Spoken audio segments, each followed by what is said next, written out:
नमस्कार साथियों, स्वागत है आपका अपने YouTube चैनल पर। तो कैसे हो आप सब? आशा करता हूँ अच्छे होंगे, स्वस्थ होंगे और पढ़ाई में मस्त होंगे।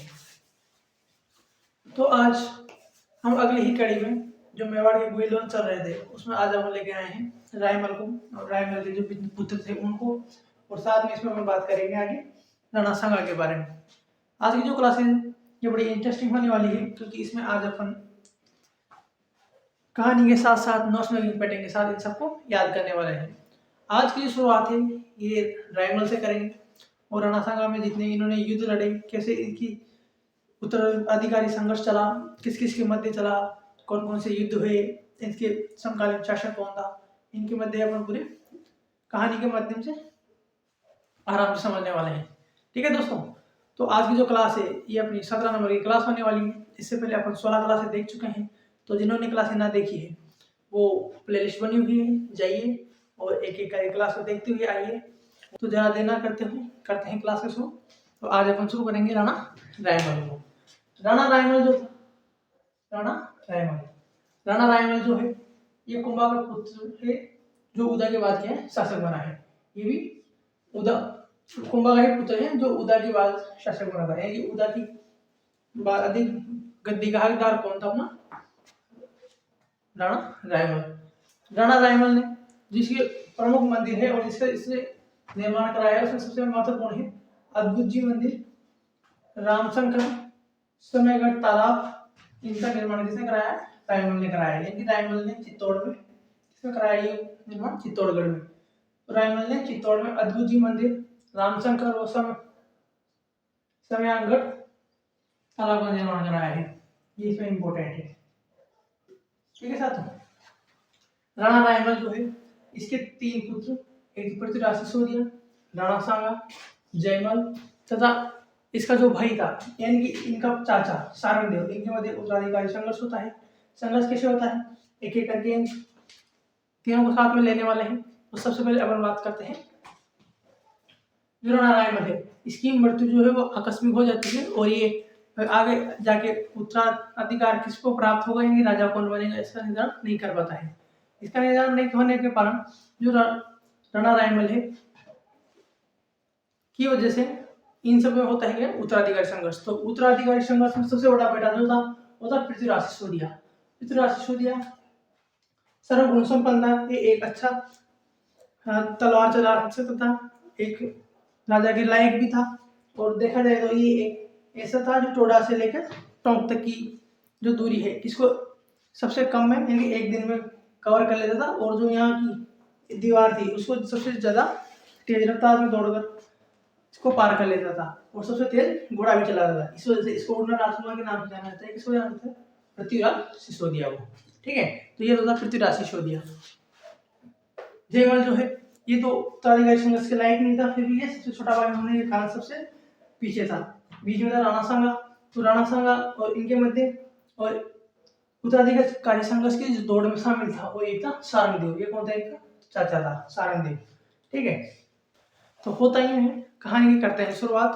तो पृथ्वीराज सिसोदिया, राणा सांगा और जयमल इन सबको उत्तराधिकारी संघर्ष की लड़ाई होती है शुरू। तो तय करना होता है कि किसको राजा बनाया जाए।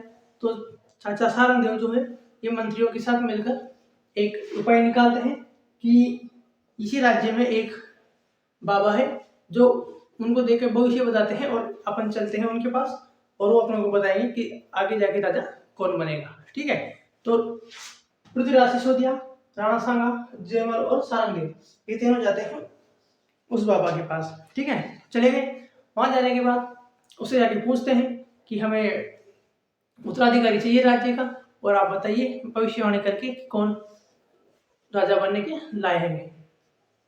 तो जो बाबा है वो सबकी कुंडलियां देखते हैं और उसमें सबसे जो प्रबल कुंडली है जिसका योग सबसे ज्यादा बन रहा था कि राजा कौन बनेगा, तो उसका योग किसको बताया गया था? राणा सांगा को। जैसे ही उस बाबा ने कहा कि राणा सांगा आने वाला अगला इस राज्य का राजा होने वाला है, इतने में ही जो पृथ्वीराज सिसोदिया सबसे बड़ा पुत्र था इसने किया इस पे वार। तलवार का ऐसा वार किया जो राणा सांगा की आंख में लगता है। कहाँ लगता है?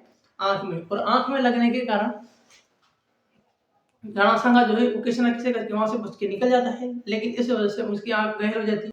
तो चतुर देव पृथ्वीराज सिसोदिया को समझाता है, वो शांत कर देता है और बाद में जाके राणा सांगा का इलाज भी कराता है, लेकिन इसकी एक आंख खराब हो जाती है। ठीक है दोस्तों, इसके युद्धों में तो 80 घाव लगे हैं और राणा सांगा का शरीर वैसे खराब हुआ है, लेकिन सबसे पहले जो युद्ध बना, युद्ध के कारण ही इसकी आंख जो फूट गई है, इसका कारण कौन था? पृथ्वीराज सिसोदिया। इसके बाद वो समझा पूछा घर लाया जाता है। उसके बाद फिर एक भविष्यवाणी करता के बारे में पता चलता है कि एक यहाँ पे चारण समाज की एक अम्मा है या दादी अम्मा है, जो बताती है कि वो भी भविष्यवाणी करती है, वो देखे नक्षत्रों को देखे बता देती है कि कौन राजा बनने लायक है और कोई नहीं है। तो चाचा सारंग फिर पृथ्वीराज सिसोदिया राणा सांगा जयमल के साथ कहाँ जाते हैं? उस देवल चारणी के पास जाते हैं। वहां जाते हैं तो राणा सांगा जो है ये पहले ही मना कर देता है कि मुझे तो कोई राज्य नहीं चाहिए, आप तो पृथ्वीराज सिसोदिया के बड़े भैया को दे दीजिए, मुझे राज्य का कोई लोभ नहीं है।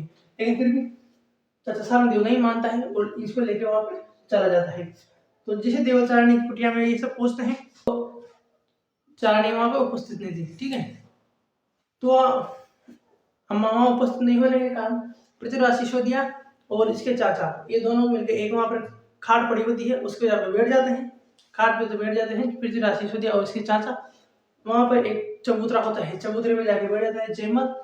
और जो सारंग देव है ये पेड़ पे लटकी हुई एक खाल थी, उसको उतार के और पृथ्वीराज सिसोदिया दूर जाके उसको झटका के वहां पर बैठ जाता है कि अगर ये वार भी करे तो अपने तक नहीं पहुंचना चाहिए। उसको पहले डर था कि उसको पहले एक वार करने के कारण उसकी आंख घायल हो चुकी थी, दोनों अंधा हो गया था एक आंख से। ठीक है, तो वहां जाके बैठ जाती है। वहां बैठने के बाद जो खाल पे जाके राणा सांगा बैठा था, वो आप संयोग मांगिए या कुछ भी मानिए, वो एक शेर की खाल थी जिसके ऊपर वो जाके बैठ गया। थोड़ी देर में वहां पे आती है वो चारणी की अम्मा, जो चारणी समाज की थी। वो वहां पर पहुंचती है और वो स्थिति को देखते हुए उसको अंदाजा लग जाता है कि राजकुमार आए हुए हैं और आज ये अब जानना चाहते हैं कि कौन बनेगा शासक, इसके बारे में।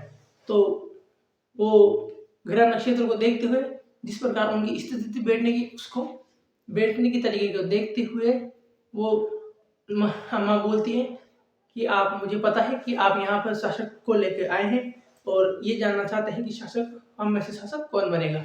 तो अगर आपके नक्षत्र देखे जाएं तो इस हिसाब से सबसे प्रबल जो योग है शासक बनने का वो है राणा सांगा का। और जैसे ही ये बात राणा सांगा की बोली गई उनके द्वारा, पृथ्वीराज सिसोदिया जब लुहान हो जाता है और फटाफट तलवार का वार करता है और राणा सांगा को फिर से वार करता है और उस वार में इसका एक हाथ घायल हो जाता है और जिससे इसके एक हाथ घायल हो जाता है और वहीं से फिर बता के फिर अपनी जान बचा के राणा सांगा वहां से निकल जाता है बेचारा। और पृथ्वीराज सिसोदिया उसको एक बार फिर घायल कर देता है। राणा सांगा तो बोल देता है कि आप राज्य करना है, जो आपको अधिकार करना है तो आप कीजिए, मैं तो वापस लौट के भी नहीं आ रहा और यहाँ से हमेशा के लिए जा रहा हूँ, ऐसा बोलकर राणा सांगा वहां से निकल जाता है। ठीक है, अब ये राणा सांगा की स्टोरी को एक साइड में रख देते हैं, इसको बाद में लेके आएंगे। इससे पहले पृथ्वीराज सिसोदिया और जयमल के यहाँ पर एक चलती है। ठीक है, एक चलने वाली है। तो इस स्टोरी को यहाँ पर बता देता हूँ। एक टोडा नाम का राज्य था। टोडा ये कहाँ था? टॉप में, टोडा टॉप में पड़ता है। इस यहाँ की एक राजकुमारी थी तारावती। कौन थी? ताराबाई। एक राजकुमारी थी ताराबाई। टोडा टॉप जो राज्य है इस पर दुश्मनों ने कब्जा कर लिया था और ताराबाई के जो पिताजी थे उसने ये बात रखी थी कि मैं ताराबाई का विवाह उससे कराऊंगा जो मुझे टोडा वापस जीत कर देगा। जयमल जो है ये ताराबाई से प्रभावित था और इनसे शादी करना चाहता था। तो जयमल सीधा ना तो टोडा को दुश्मनों से जीतता है, सीधा यहाँ पर निकल जाता है और ताराबाई के जो पिताजी है उनसे जाके बोलता है कि मुझे आपकी पुत्री से विवाह करना है और वहां से अपशब्द करता है और जबरदस्ती शादी करने की कोशिश करता है। ताराबाई के जो पिताजी थे उससे ये बात सही नहीं हुई और वहीं पे जयमल का गर्दन काट दी, क्योंकि जबरदस्ती और अशब्द बोलने की वजह से उनका होता है दिमाग खराब और वो जीवन को करते हैं और खत्म। ताराबाई के जो पिताजी हैं वो आते हैं यहाँ दरबार में और राणा रायमल को जाके बताते हैं सारी कहानी। तो इससे अपने बेटे की गलती होने के कारण वो उससे कुछ नहीं बोलते। फिर जो पृथ्वीराज सिसोदिया है ये टोडा को जीत कर वापस उनके पिताजी को देते हैं और ताराबाई से करते हैं विवाह। और इन्हीं के नाम पर जब पृथ्वीराज सिसोदिया इसे विवाह कर लेते हैं तो जो तारागढ़ किला है वो इन्हीं के नाम पे पड़ता है, ताराबाई के नाम पे। ठीक है, यानी कि बाद में जाके ताराबाई पृथ्वीराज सिसोदिया की पत्नी बनती है। ये कहानी अलग हो गई, यानी यहाँ पे जयमल का तो हो गया पल्ला खत्म। ठीक है, अब बचे कौन? पृथ्वीराज सिसोदिया और राणा सांगा। अब पृथ्वीराज सिसोदिया जो है इनकी एक बहन थी आनंदाबाई, और आनंदाबाई का जो विवाह है वो होता है जगमाल से। ठीक है, आनंदाबाई का विवाह जगमाल से हो जाता है। जगमाल जो है ये आनंदाबाई को परेशान करता था, दारू पीता था और उसको मारपीट करता था। और इस जो आनंदाबाई थी वो इस चीज से लेकर दुखी थी, और ये सारी बात किसको बताती है? वो पृथ्वीराज सिसोदिया को, कि ये खराब है, मुझे मारते पीटते हैं, दारू पीते हैं और नशा करते हैं, बाकी और इनके चलन भी खराब है। ये सब बताती है किसको? पृथ्वीराज सिसोदिया को। तो पृथ्वीराज सिसोदिया को बताते हैं तो आनंदाबाई जो है वो बोलती है कि या तो आप इसको समझा दो, मार पीट के धमका के कैसे भी समझा दो, या फिर मैं इसको छोड़ के आ लूंगी या फिर अपना देह त्याग कर दूंगी, ऐसा बोलती है आनंदाबाई।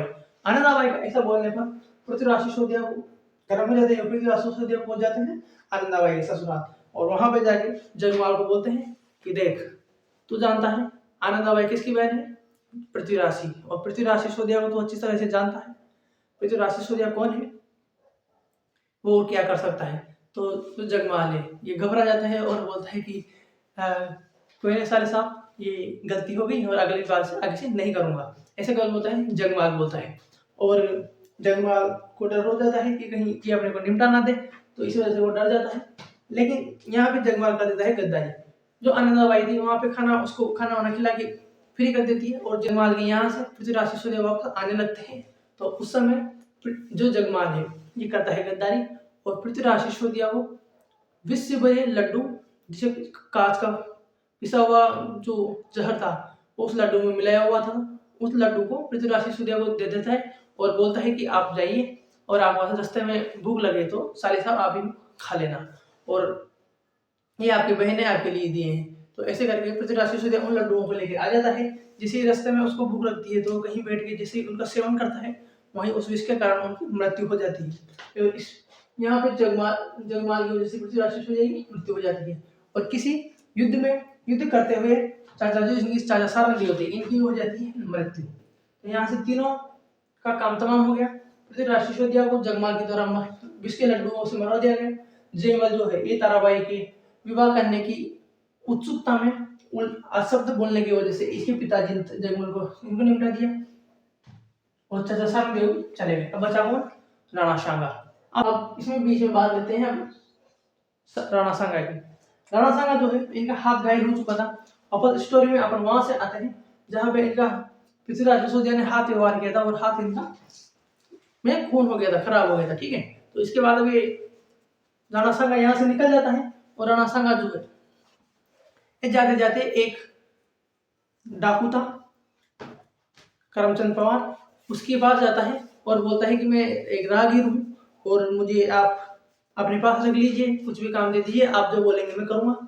और ऐसे करके करमचंद पवार वही कर लेता है कन्विंस, और उसके पास रहने लगता है, छोटे मोटे डाकू डालने लगता है और सबको लूट के अपना गुजारा करने लगता है। जिसके पास रहेगा वैसे तो काम करेगा, तो डाकुओं के पास रहकर ही भी कुछ समय के लिए डाकू बन जाता है। एक दिन होता यूं है कि राणा सांगा और जितने भी डाकू थे सब डकैती डाल के और लुटा हुआ माल लेके ये किसी एक पेड़ के नीचे सो रहा होता है। कौन सो रहा होता है? राणा सांगा वहां पे सो रहा होता है, और जहां ये सो रहा होता है वहां पे एक सूरज की किरण से एक हल्की सी पेड़ के नीचे सो रहा होता है, तो पेड़ के जितना वो पत्ता होता है वहां से एक सूरज की किरण हल्की से निकल के इसके सिर के ऊपर पड़ी होती है। ऐसा यूं है कि पास से एक नाग गुजरा होता है, और देखते हुए उसको लगता है नाग को कि बेचारा इसकी आंख में इसका प्रकाश जा रहा होगा और इसकी नींद डिस्टर्ब हो रही होगी। तो वो नाग जाता है पास में और उसके ऊपर ऐसे छांव पीछे की तरह ऐसे छांव करके आराम से उसको सोने देता है। और उसी समय वहां से एक सगुन शास्त्री निकल के जाता है, और सगुन शास्त्री उनको इस दृश्य को देखते हुए ये बताता है करमचंद पवार को जो वहां पे पास था कि ये व्यक्ति कौन है। तो करमचंद पवार बोलता है कि ये तो राह चलता राहगीर था, इसका ये घायल था, तो इसने मैंने इसको अब मेरे पास शरण दी, ये अभी तो छोटी मोटी डाकू डकैती करता है और यहाँ पे रहता है। तो वो जो शगुन शास्त्री था उसने कहा कि ये तो आने वाला टाइम पे एक राज्य का सबसे बड़ा राजा बनने वाला है, और जो ये व्यक्ति है ये कोई छोटा मोटा व्यक्ति नहीं है, ये तो कोई राज परिवार से है और ये एक आने वाला राजा है।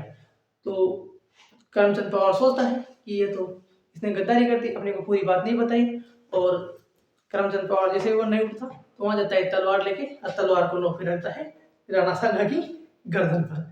जैसे कि राणा सांगा की गर्दन पर रखता है और उसे बोलता है हे उठ, उसको पैर से हल्के से टच करता है और बोलता है उठ। तो राणा सांगा को लगता है कि आज तो फिर मर गए, आ गया तो पृथ्वीराज, अपने भैया आज तो मार के रहेंगे, पृथ्वीराज सिसोदिया वापस आ गया है और अब तो गए काम से। जैसे ही अलग से नींद खोलता है, ढंग से देखता है तो उसको दिखता है कि ये तो करमचंद पवार है। तो उसको थोड़ी शांति आती है। वो बोलते हैं कि महाराज ये क्या है। करम राणा सांगा बोलता है करमचंद पवार को कि महाराज ये क्या है, मैं तो आपका शरणार्थी हूँ, आप ये सब क्या कर रहे हैं, ये सब तो छोड़, तू बता कि तू है कौन और तू यहाँ कैसे आया है, पूरी स्टोरी सच सच बता वरना अभी तुझे यहाँ खत्म कर देता हूँ। तो राणा सांगा पूरी बात सच से बताता है कि मैं रायमल का पुत्र हूँ, पृथ्वीराज सिसोदिया से बचता हुआ मैं यहाँ पे आया था, और जितनी स्टोरी हुई थी पूरा बताता है। और वो बोलता है कि मैं अब आपके शरण में हूँ। तो जो करमचंद पवार है वो उससे बोलता है कि वही सब तो ठीक है, मैं तुझे अभी यहीं खत्म कर दूंगा अगर तुम मेरी पुत्री से विवाह नहीं करेगा तो। राणा सांगा बोलता है कि मृत्यु से तो प्रभु, मृत्यु से तो अच्छी विवाह करना ही है, आप अपनी पुत्री का विवाह करा दीजिए, मैं तो संतुष्ट हूँ। तो करमचंद पवार जो है वो अपनी पुत्री का विवाह राणा सांगा से करवा देता है। ये हो जाती है यहाँ पे। इसके बाद पृथ्वीराज सिसोदिया निमट गया, जयमल गया, चाचा सारादेव गया और राणा रायमल भी निमट गया। अब वहां के मंत्री मुख्यमंत्री जितने भी वो किसी के द्वारा ये खबर भिजवाते हैं किसके पास, राणा सांगा के पास, कि प्रभु आइए चित्तौड़ पर अपने अधिकार कीजिए पुनः। ठीक है। तो वहां पे जैसे वो सब खबर लेके दूत उनका जो है वो आता है और बोलता है कि चलिए आपको वहां पे बुलाया है और अब वहां पे राज्य को संभालने का अपना टाइम आ गया है। तो राणा सांगा बोलता है मैं तो कोई नहीं जाऊँ, मैं वहां जाऊंगा तो पृथ्वीराज सिसोदिया फिर मुझ पर आक्रमण करेगा, बड़ी मुश्किल से तो बच के मैं यहाँ आया हूँ और फिर से यही कार्य करूंगा तो मेरा मनाते हैं, तो मैं नहीं जाऊंगा। लेकिन तो वो जो दूत था वो बोलता है कि महाराज डरने की कोई जरूरत नहीं है, अब वहां पर राज्य को संभालने वाला कोई भी नहीं बचा हुआ है, सबकी बारी बारी से मृत्यु हो चुकी है अपने अलग कारणों की वजह से, अब आप राज्य का पूरा भार आपके ऊपर है, तो आप चलिए और राज्य को संभालिए। ऐसा बोलने पर राणा सांगा और जिसकी शादी हुई थी उस पत्नी को लेकर राणा सांगा पहुंच जाता है चित्तौड़गढ़ में। चित्तौड़गढ़ में जाके आगे ये इतनी भागवत बांटने का मतलब ये है कि जब इतना सारा होने के बाद जो राणा सांगा है इसको बनाता है शासक। ठीक है। तो देखते हैं अपन यहाँ जो देख चुके थे इसके तीन पुत्र पृथ्वीराज सिसोदिया, राणा सांगा, जयमल तथा चाचा सारंगदेव के मध्य उत्तराधिकारी संघर्ष होता है। कैसे संघर्ष होता है मैंने आपको स्टोरी की थ्रू में एकदम पूरा अच्छे से बता दिया है। इसके बाद पृथ्वीराज सिसोदिया को उड़ना राजकुमार के नाम से जाना जाता है। क्यों जाना जाता है मैंने बता दिया कि यह टोडा से लेकर टोंक तक की दूरी सबसे कम समय में तय करने वाला व्यक्ति था, इस वजह से बोला जाता है सबसे तेज घोड़ा चलाने वाला था, इसलिए इसको उड़ना राजकुमार बोला जाता है। तलवारबाजी में बिल्कुल निपुण था, इसलिए इसको उड़ना राजकुमार बोला जाता है। ठीक है। तो इतने इसमें ऐसे तो सारे गुण थे, बस ये तो पता नहीं क्यों इसको राजा नहीं बनाया गया, शायद इसके योग ही नहीं थे राजा बनने के, और राजा के सारे योग बनने किसके थे, राणा सांगा की। राणा सांगा के 80 गांव के होने के बावजूद भी वो व्यक्ति अपनी जिंदगी में युद्ध नहीं हारा। ठीक है। लास्ट में एक युद्ध जरूर हारता है, वरना वो अपनी जिंदगी के पूरे युद्ध जीता है। शायद इसी वजह से राणा सांगा को उत्तराधिकारी संघर्ष की झेलने के बाद उसको शासक बनाया गया। ठीक है। और उसी के योग में था सब कुछ। 2 गांव तो डायरेक्टली राणा पृथ्वीराज सिसोदिया ने दे दिए थे, एक तो उसकी आंख फोड़ दी बेचारी की, दूसरा जो है उसका हाथ काट दिया। तो एक और इसके बाद जितने युद्ध होंगे उसमें बयान है युद्ध में इन समय उसका एक पैर भी चला जाता है, यानी कि वो एक ऐसा व्यक्ति था जिसके एक हाथ और एक पैर नहीं होता, शरीर में पूरे 80 घाव होने के कारण भी वो होने के बाद भी वो शासक बनता है। ठीक है।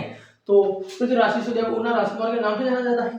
पृथ्वीराज जयमल की असमय मृत्यु, आकस्मिक मृत्यु हो जाने के कारण राणा सांगा क्या है, शासक बनता है। राणा सांगा अपने शासन में आ चुका है। अब आप ले लीजिए फटाफट इसका स्क्रीनशॉट, फोन को लैंडस्केप करके देखना ताकि स्क्रीन बड़ी दिखे, आप एक एक को अच्छे से देख पाए। ठीक है। ठीक है। इसको लेते हैं आगे, आप ले लीजिए इसका फटाफट स्क्रीनशॉट। ठीक है फटाफट।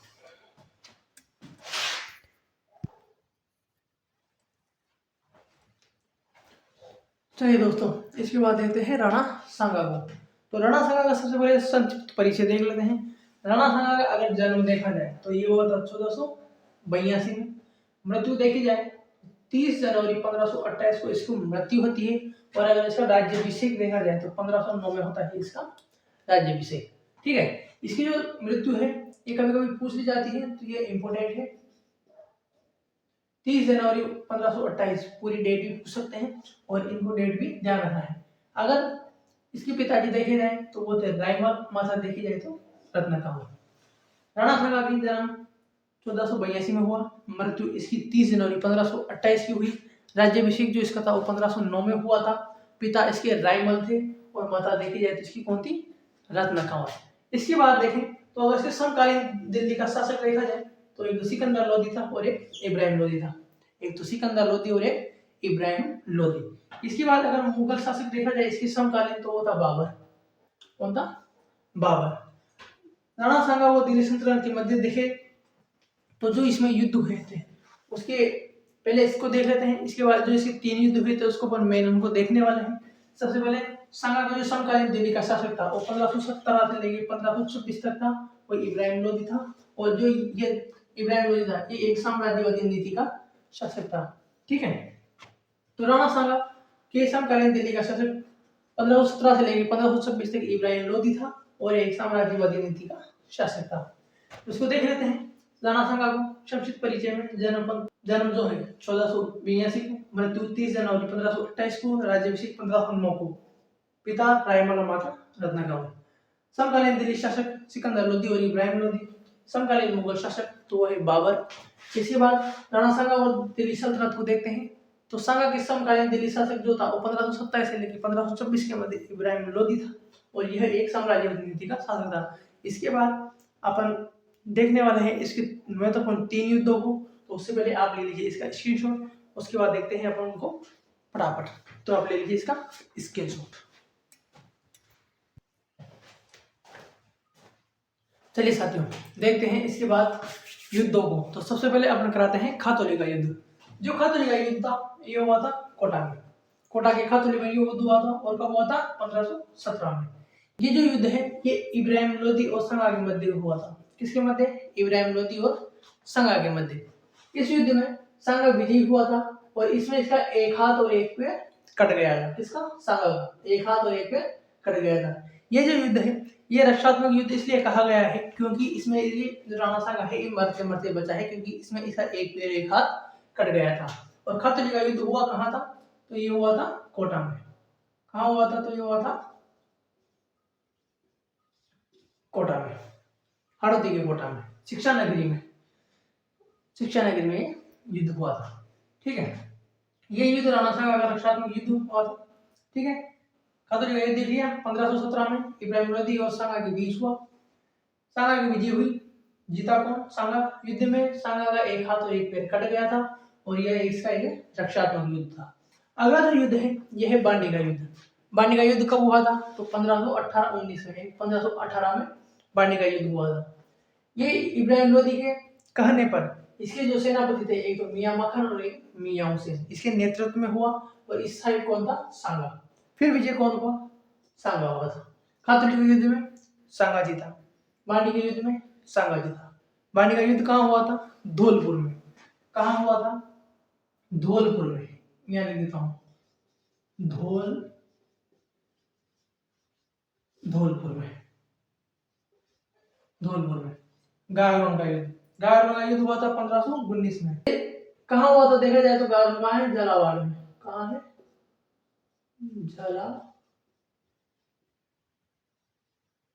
झालावाड़ में। ठीक है, चंदेरी के मेदिन राय के कहने पर सांगा ने मालवा के मोहम्मद खिलजी पर आक्रमण किया था और इसको हरा दिया था। यह सांगा का सबसे बड़ा क्या था, आक्रामक युद्ध। इसको आक्रामक युद्ध क्यों कहा गया है, क्योंकि इससे पहले जब भी हुआ है तो महाराणा सांगा पर आक्रमण करते थे, और लेकिन पहली बार इसमें ऐसा हुआ कि जो राणा सांगा था इसने आगे से होकर मालवा के सुल्तान पर आक्रमण किया था, तो इसलिए इसको आक्रामक युद्ध कहा गया है। और ये युद्ध जो है एक बहुत भीषण युद्ध हुआ है। ठीक है, इसमें सांगा ने मोहम्मद के पुत्र जो था आशफ खान इसकी हत्या कर दी और खुद मोहम्मद खिलजी द्वितीय को 3 महीने तक बंदी बनाया और फिर उसके बाद इसको छोड़ दिया। इसको अशरफ खान की तो मृत्यु कर दी और मोहम्मद खिलजी द्वितीय को 3 महीने तक बंदी बना के रखा। तो ये इसके 3 मुख्य युद्ध हो चुके हैं। खातुली का युद्ध 1517 में हुआ, बाड़ी का युद्ध 1518 में हुआ, गागरोन का युद्ध 1519 में हुआ। खातुली का जो युद्ध था ये कोटा में हुआ था। बाड़ी का युद्ध धौलपुर में, गागरोन का युद्ध झालावाड़ में। खातुली का युद्ध इब्राहिम लोदी और सांगा के बीच हुआ। इसमें सांगा की विजय हुई। युद्ध में सांगा के एक हाथ और एक पैर कट गया और इसको इसका रक्षात्मक युद्ध कहा जाता है। बाड़ी का जो युद्ध है 1518 में हुआ। इब्राहिम लोदी के कहने पर इसके जो सेनापति थे मियां मागन और मियां हुसैन इसके नेतृत्व में हुआ और सांगा के मध्य हुआ। जीता कौन? सांगा जीता। गागरोन का युद्ध झालावाड़ में हुआ, 1519 में हुआ। चंदेरी के मैदान के कहने पर राणा सांगा ने मालवा के जो मोहम्मद खिलजी द्वितीय था उस पर आक्रमण किया और उसको हरा दिया। ये इसका पहला आक्रामक युद्ध था। इसमें सांगा ने मोहम्मद का पुत्र अशरफ खान की मृत्यु कर दी और खुद जो मोहम्मद खिलजी द्वितीय था इसको 3 महीने तक बंदी बनाया और बाद में इसको छोड़ दिया। अब इसकी प्रमुख उपाधियां देख लेते हैं। प्रमुख जो उपाधियां हैं ये एक तो है हिंदू पथ, सैनिकों का भग्नावशेष, सिपाहियों का हंस और अंतिम हिंदू सम्राट। ठीक है, जो राणा सांगा था इसकी प्रमुख उपाधियां हैं, ये मोस्ट इंपोर्टेंट है, ध्यान रख लेना, इंपोर्टेंट। एक तो हिंदू पथ, एक सैनिकों का भग्नावशेष, सिपाहियों का अंश और एक देखी जाए तो अंतिम हिंदू सम्राट। तो ये हो गया इसका युद्ध। इसके बाद अपन देख लेते हैं जो राणा सांगा था और जो इसके बाद बाबर के मध्य जो युद्ध होते हैं उनको देख लेते हैं। उससे पहले आप ले लीजिए इसका स्क्रीनशॉट। क्लास आपको पसंद आ रही हो तो दोस्तों तक जरूर शेयर कर देना। ठीक है, चैनल को सब्सक्राइब करो तो कर लेना, नहीं करो तो कोई दिक्कत नहीं है, लाइक और कमेंट जरूर कर देना। ठीक है, तो ले लीजिए आप फटाफट इसका स्क्रीनशॉट। मिलते हैं नेक्स्ट स्लाइड पर।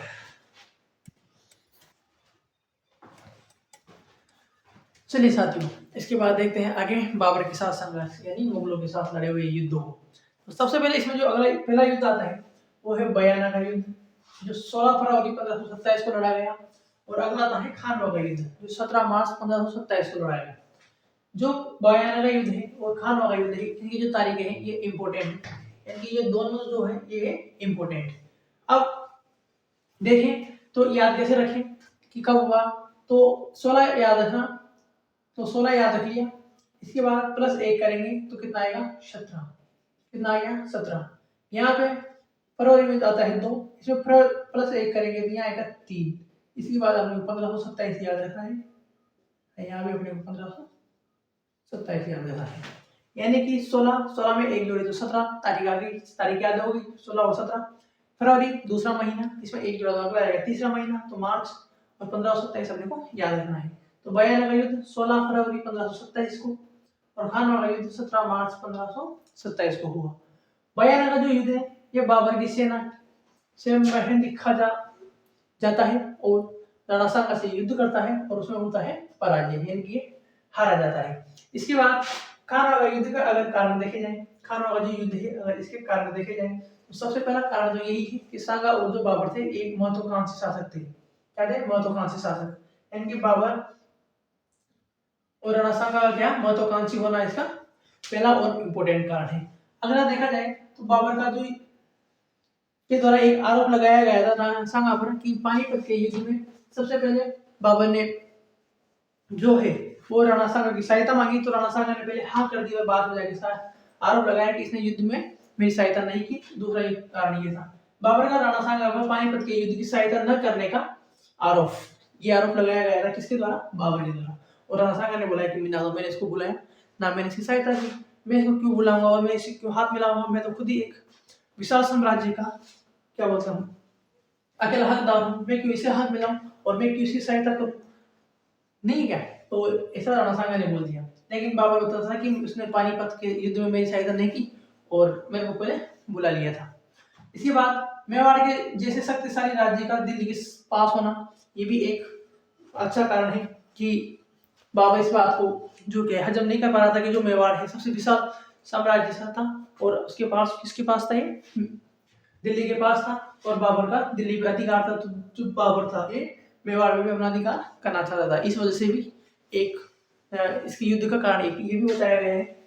मेवाड़ का सामरिक और व्यापारिक महत्व, यानी कि अगर मेरे पास जो मेवाड़ है यहाँ पे अच्छी खासी जो व्यापार के सुविधा उपलब्ध थी, और कहीं रास्ते थे जो मेवाड़ से होकर गुजरते थे जो आसपास एरिया में व्यापार करने की वजह से। तो एक कारण ये भी था कि मेवाड़ का जो सामरिक और व्यापारिक महत्व होने के कारण भी इसको बाबर अपना अधिकार करना चाहता था। ठीक है दोस्तों, अगर इसके बाद देखें तो खानवा के युद्ध में पाथी-पेरवा के तहत शामिल होने वाले जितने शासक हैं इन सबको देख लेते हैं। ये मोस्ट इंपोर्टेंट, इनमें से कहीं क्वेश्चन बनते हैं और इसमें से कहीं भी क्वेश्चन टपक सकता है। ये वेरी वेरी मोस्ट इंपोर्टेंट है। ठीक है, देख लेना, एक बार इसको देखोगे तो आपको याद हो जाएगा। धीरे धीरे एक बार सारे याद नहीं करने, अत्यधिक करके याद करने हैं, 10-12 बार में याद होंगे। ऐसे ना हो तो लिख लिख के याद कर लेना, लेकिन इनको याद करना जरूरी है क्योंकि इसमें से क्वेश्चन पूछ लेते हैं कि खानवा के युद्ध में राणा सांगा की सहायता में जो पाथी-पेरवा के तहत जो संधि हुई थी, जो पाथी-पेरवा था, उसमें कौन कौन से राजा शामिल हुए थे और कब युद्ध लड़ा गया था बाबर के खिलाफ। ठीक है, तो सबसे जो इम्पोर्टेंट शासक है वो है असम खां मेवाती। असम खां मेवाती थे, इसने मुख्य नेतृत्व किया था। इसके बाद अगला है महमूद लोधी, मारवाड़ का राव गंगा, और राव गंगा के साथ एक इसने शासक भेजा था वो था मालदेव, यानी कि राणा गंगा ने मालदेव को भेजा था। बीकानेर का राव जेसी और कल्याण, बीकानेर का राव जेसी और कल्याण। अगला देखा जाए तो जो आमेर की ओर से आए थे वो आए थे पृथ्वीराज का स्वाहा। ठीक है, ईडर की ओर से भारमल आए थे, रायसीन का सरहदी तंवर आया था, सिरोही का देखा जाए तो अखेराज आया था, चंदेरी का देखा जाए तो मेदिन राय आया था, सलूमर का देखा जाए तो रतन सिंह आया था, सादड़ी का देखा जाए तो जला अज्जा आया था, जो राणा सांगा के घायल होने के कारण होने के बाद इसने राजकीय चिन्ह धारण किया था। वो कौन था? सादड़ी का जला अज्जा था, और जगनेर का अशोक परमार आया था। ये आदि जो थे ये पाथी-पेरवा तहत संधि में शामिल हुए थे और इसने जम के युद्ध किया। एक बार फिर देख लेते हैं, असम खां मेवाती जो मुख्य भूमिका निभाता है वो असम खां मेवाती, महमूद लोधी, मारवाड़ का राव गंगा, और राव गंगा ने भेजा था मालदेव को, बीकानेर का राव जेसी और कल्याण। आमेर का देखा जाए तो आमेर के पृथ्वीराज का स्वाहा आए थे, ईडर का भारमल आया था, रायसेन का सरहदी तंवर आया था, सिरोही का देखा जाए तो अखेराज आया था, चंदेरी का मेदिन राय आया था, सुलुम्बर का देखा जाए तो रतन सिंह आया था, सादरी का झाला अज्जा आया था, जिसने राजकीय चिन्ह धारण किए थे जब राणा सांगा जो थे वो घायल अवस्था में हो गए थे और इनको युद्ध से बाहर निकाल दिया गया था। तो उस समय पूरे राजकीय चिन्ह जो है वो झाला अज्जा ने धारण किए थे और जगनूर का अशोक परमार आया था। तो खानवा के युद्ध में पाथी-पेरवा तहत में जो शासक शामिल हुए थे वो मोस्ट इंपोर्टेंट ये है। तो आप ले लीजिए इसका फटाफट स्क्रीनशॉट, इसके बाद अपन चलते हैं इसकी अगली स्लाइड में। ठीक है दोस्तों, तो ले लीजिए स्क्रीनशॉट। चलिए दोस्तों, इसके बाद अगले देखते हैं कि वो तो हो गए तो अपने राणा सांगा की तरफ से। अब अपन देखते हैं खानवा के युद्ध में बाबर की तरफ से क्या हुआ है। राणा सांगा ने तो पाथी-पेरवा के तहत सबको, अपने राजाओं को सबको साथ मिलकर ले लिया था। इसी दौरान जो बाबर है ये भी क्या है अपने सैनिकों को एकजुट करता था और सबको एक साथ मिलना करना चाहता था। तो जो लेकिन जो बाबर के जितने भी सैनिक थे ये क्या है राणा सांगा से लड़ने से डर रहे थे कि इनके मन में इतना भय पैदा कर दिया था राणा सांगा के बारे में, सुन कर ही वो इतने हैरान थे कि जो किसी भी सैनिक से पूछे तो वो सीधा ऐसे बोलते थे कि वो तो किसी को भी नहीं देखता, सीधा ही डायरेक्ट जितने भी सैनिकों को है गाजर मूली की तरह एकदम काट देता है। बहुत ऐसे होने के कारण बाबर के जितने भी सैनिक थे वो सब डरे हुए थे। इसी दौरान उनका एक सगुन शास्त्री था, यानी एक पंडित था बाबर की साइड से, जो बोलता है कि आज पश्चिम की तरह अस्त है और इसके बाबर के नक्षत्र गिरे हुए हैं और इस युद्ध को तो बाबर हारेगा। ऐसा कहने के बाद तो जितने भी सैनिक थे उसके बिल्कुल भी उनका युद्ध का बिल्कुल भी मूड नहीं था। तो बाबर जो है इनको पहले बोलता है कि अगर आप इस युद्ध को लड़ोगे तो मैं आज से ही शराब पीना बंद कर दूंगा, और शराब को पहले तोड़ देता है। तो बाबर के सैनिक बोलते हैं कि तुम शराब का पीना, अगर शराब पीना छोड़ देगा तो इससे हमारा क्या फायदा है, तो शराब पी या ना पी हम तो युद्ध नहीं करेंगे। फिर वो बोलता है कि सैनिकों पर और जितने भी अपने क्षेत्र के रहने वाले हैं उन सबको जितने कर लगाए हुए हैं उन करों में माफ करवा दूंगा। तो फिर भी सैनिक बोलते हैं कि तुम मैम जिंदा ही नहीं रहेंगे तो कर कहाँ से देंगे और तो कर लेगा किस। फिर बाबर बोलता है कि मैं जितने भी सैनिक हैं सबको एक एक चांदी के सिक्के दूंगा और सबको अच्छे से रहने की व्यवस्था करवा दूंगा। तो फिर सैनिक सोच बोलते हैं कि जब हम मर ही जाएंगे तो चांदी के सिक्के क्या काम आएंगे, और तुम अगर मेरे परिवार को सब कुछ कर देगा तो उससे भी हम, जब मेरा जीवन ही नहीं रहेगा तो मैं लेके क्या करूँगा। तो ऐसे करके नहीं मानते हैं। फिर बाद में जो बाबर है ये इस युद्ध को जिहाद यानी कि धर्म युद्ध घोषित कर देता है, तब जाकर बाबर के सेना जितने भी थे वो सारे इसको युद्ध को लड़ने में तैयार हुए थे। और युद्ध होता है भीषण, और इस युद्ध में जिहाद घोषित होने के कारण इस युद्ध को किया जाता है। और उसके बाद जो होती है उसको देखते हैं।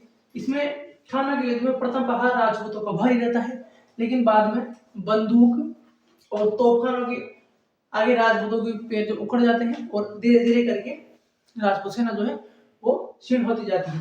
इस युद्ध को बाबर के जीतने का सबसे महत्वपूर्ण कारण देखा जाए तो पहला जो था, इसमें इसने 2 पद्धतियां काम में ली थी।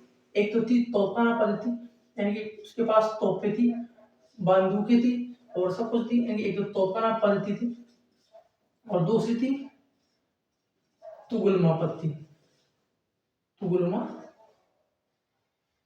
पद्धति, तुगलमा पद्धति का मतलब होता है कि जो बाबर था इसके बाद जो सेना थी वो एक तो लड़ी रही थी, इसी के बाद भी एक रिजर्व सेना थी।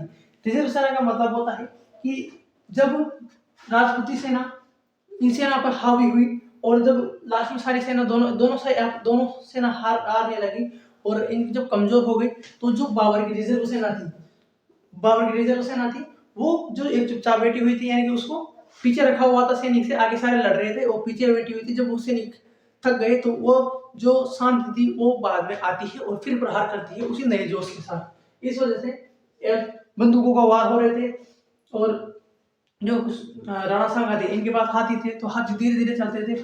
बाबर के पास थे घोड़े, तो घोड़े तीव्र प्रहार करते थे, फटाफट जाके डायरेक्टली जो सेना राजपूती सेना थी उसमें प्रहार करते थे। तो इन 2 पद्धतियों की जो वजह से बाद में जो राजपूती सेना थी ये क्षीण हो जाती है और इनको हार का मुंह देखना पड़ता है। तो आप देख लेते हैं, तो खान के प्रथम प्रहार में राजपूतों को पलड़ा भारी रहता है, बाद में बंदूकों, तोपों और तुगलमा पद्धति के कारण राजपूतों के जो पैर है वो उखड़ने लगते हैं। सांगा बाद में घायल हो जाता है और घायल होने के बाद जो सिरोही का अकेरादी ये इनको सुरक्षित युद्ध भूमि से बाहर निकाल देता है। इसके जो राज की चिन्ह धारण करता है वो जाला अज्जा होता है। जाला अज्जा ने सांगा के राज के चिन्ह धारण किए और युद्ध में लड़ते लड़ते वीरगति को प्राप्त हो गया। ये कौन था? जाला अज्जा। तो ये हो गया राणा सांगा के बारे में। राणा सांगा को वहां से लेके कालपी लेके गए, कालपी में इसका उपचार कराया गया, लेकिन बारी बार जो राणा सांगा था ये एक भी युद्ध नहीं हारा था, एकमात्र ये इसी युद्ध को जो खानवा का युद्ध है इसको हारा था। तो फिर भी राणा सांगा के मन में था कि मैं तो युद्ध लड़ूंगा, मैं तो बाबर को कैसे भी नहीं छोड़ूंगा। तो वहां के मंत्री और सिपाहियों के साथ बाद में क्या है चित्तौड़ का इनका क्या थोड़ा धन क्षीण हो चुका था और इस स्थिति में नहीं थे कि ये आगे युद्ध कर सके, और इसी वजह से होने के कारण राणा सांगा की बाद में यहाँ पे क्या बोलते हैं इसको घुस देके इनके सिपाहियों और मंत्रियों द्वारा इनकी मृत्यु की जाती है। ठीक है, तो ये रहता है। अगर राणा सांगा का अगर स्मारक देखा जाए तो इसका जो राणा सांगा का जो स्मारक है ये बसवा दौसा में है। कहाँ है? बसवा दौसा में। ठीक है, अगर राणा सांगा के सामंतों ने विष कहाँ दिया तो कालपी में दिया था। कहाँ दिया था? कालपी में। अगर राणा सांगा का अगर अंतिम संस्कार देखा जाए तो ये मांडलगढ़ में हुआ था। मांडलगढ़ में। और राणा सांगा की छतरी देखी जाए तो ये भी कहाँ है? मांडलगढ़ में। ये जो विशेषता है इसके में मोस्ट इंपोर्टेंट है, इनको ध्यान रखना। आगे जो बताया पूरी स्लाइड में ये इंपोर्टेंट है। तो आज अपने राणा सांगा को पूरा कर लिया है। क्लास कैसी लगी आप कमेंट करके जरूर बता देना। आज की क्लास थोड़ी लंबी हुई होगी और समझाने में आपको कैसा लगा है जरूर बता देना। अपने दोस्तों तक शेयर कर देना अगर आपको वीडियो अच्छी लगी हो। तो मिलते हैं अब नेक्स्ट वीडियो में, तब तक के लिए राम राम, जय हिंद साथियों।